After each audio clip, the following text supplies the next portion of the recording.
আসসালামু আলাইকুম friends, welcome back. So viewers, কেমন আছেন সবাই? আশা করছি সবাই আল্লাহ তাআলার রহমতে অনেক সুস্থ রয়েছেন এবং সুন্দর রয়েছেন। নিশ্চয়ই আপনারা গত ভিডিওটা দেখেছেন। সেখানে আমি আলোচনা করছিলাম যে কোন ধরনের খাবার চীনা হাঁসকে দিবেন না।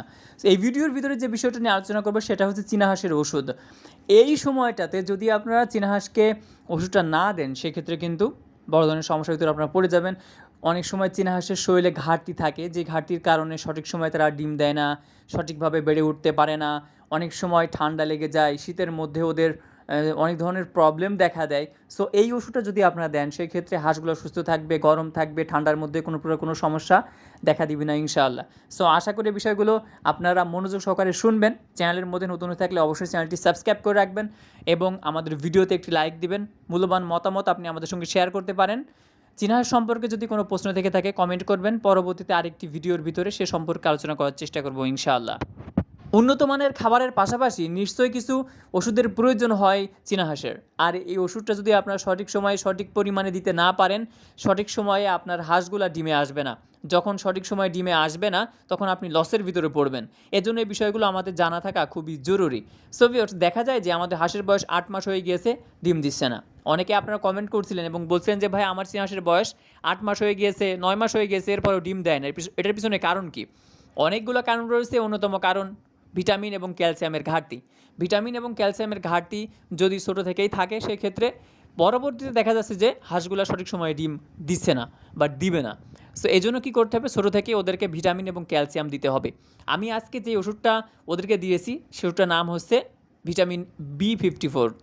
এই ওষুধটা যদি আপনারা আপনাদের হাঁসকে দেন প্রতি লিটারে 2 ml করে 1 থেকে 5 দিন যদি খাওয়ান, সেক্ষেত্রে হাঁসগুলা সুস্থ থাকবে, সুন্দর থাকবে, শীতের মধ্যে গরম থাকবে। অনেক সময় ঠান্ডা লেগে যায় চীনা হাঁসের।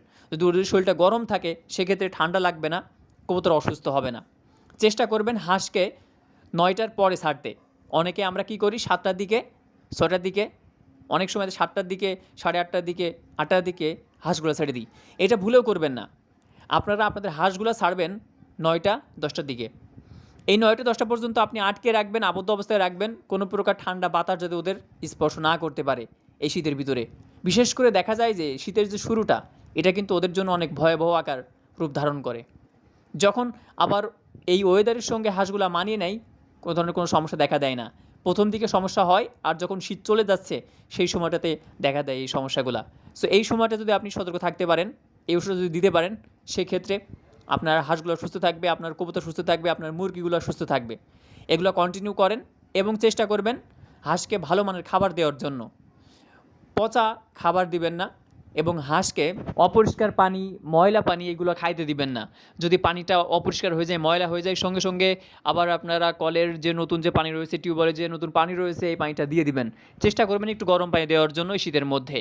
এ সম্পর্কে পরবর্তীতে আমি ডিটেলস আলোচনা করব যে শীতের মধ্যে কীভাবে আপনারা আপনাদের চীনা হাঁসকে যত্ন করবেন। এই ভিডিওর ভিতরে একটু আমি টাচ দেওয়ার চেষ্টা করলাম। সো আপনারা আপনাদের হাঁসকে ভিটামিন দেন, ক্যালসিয়াম দেন। এরপরে যে ভিডিওটা আমরা আপলোড করব সেটা হচ্ছে আপনার ক্যালসিয়াম সম্পর্কে, যে কোন ধরনের ক্যালসিয়াম আপনারা দিবেন। সো অবশ্যই আমাদের চ্যানেলটি সাবস্ক্রাইব করে রাখবেন। হাঁস লালন পালন করছি কিন্তু হাঁসের যত্ন নাই। যদি আপনি যত্ন না করেন তাহলে কেন আপনি কালেক্ট করলেন, কেন আপনি ক্রয় করলেন? যত্ন করতে হবে। জিনিস যখন আপনি কিনে ফেলছেন যত্ন আপনাকে করতেই হবে। সো স্ক্রিনে দেখতে পারতেছেন ওষুধটা, এই ওষুধটা যদি আপনারা আপনাদের হাঁসকে দেন সেক্ষেত্রে হাঁসগুলো সুস্থ থাকবে, সুন্দর থাকবে এবং দীর্ঘদিন আপনি হাঁস থেকে ডিম বাচ্চা নিতে পারবেন ইনশাআল্লাহ। ভালো মানের খাবারের পাশাপাশি যদি আপনারা আপনাদের হাঁসকে একটু ভিটামিন আর ক্যালসিয়ামের সাপোর্টটা দিতে পারেন তাহলে কিন্তু তারা 20-25টা করে ডিম দিবে এবং আপনি লাভবান হবেন। আমাদের এইদিকে কিন্তু হাঁসের যে জোড়া সেটা হচ্ছে 300 টাকা করে, 350 টাকা করে, 400 টাকা করে কিন্তু জোড়া চীনা হাঁসের। সো আপনি আপনার হাঁসগুলা লালন পালন করেন, ডিম নেন, বাচ্চা নেন, সেল করেন, লাভবান হবেন ইনশাআল্লাহ। একটু ভালো মানের খাবার দেন, একটু ভালো মানের ওষুধ দেন, ইনশাআল্লাহ হাঁসগুলো সুস্থ থাকবে। আজকে এ পর্যন্ত। সাবস্ক্রাইব করে পাশে থাকবেন। আসসালামু আলাইকুম।